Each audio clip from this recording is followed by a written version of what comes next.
जहां सरकार एक तरफ से सड़कों को बनाने के लिए बड़े बुलंद बातें कर रही है, वहीं कुछ इलाके जात ऐसे भी हैं जहां लोगों को सड़कों की खस्ता हालत से काफी मुश्किलात का सामना करना पड़ता है। इसकी एक मिसाल वठल काजी कुंड कुलगाम में दिखाई दे रही है। यहाँ की खस्ता सड़कें खुद ब खुद अपनी दास्तान सुना रही है।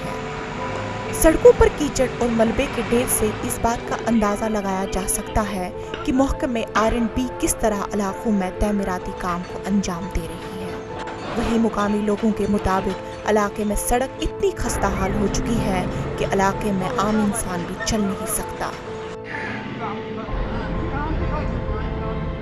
मैं चेकी बाड़वनी में रहता हूँ, जो काजीकुंड में पास ही एक गांव है, इसका नाम है चेकी बाड़वनी। यहाँ पे बहुत ही मुश्किलात है हमें, जो हमारा ये रोड है बहुत ही ख़राब है। यहाँ पे बहुत ही दिक्कत हो रही है यहाँ पे चलने में।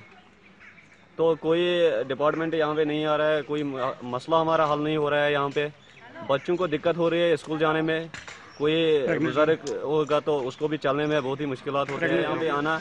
खासकर अगर कोई प्रेग्नेंट लेडी होगी तो कोई ड्राइवर नहीं मानता यहाँ पे आना, क्योंकि हमारे रोड की हालत ही ऐसी है। उनका मजीद कहना है कि सड़क की खस्ता हालत से उनके बच्चे भी स्कूल नहीं जाते और स्कूल की गाड़ियाँ कभी कभी मलबे में फंस जाती है, जिसकी वजह से तलबा व तलबात वक्त पर स्कूल नहीं पहुँचते हैं। कुलगाम से तनवीर वानी की रिपोर्ट।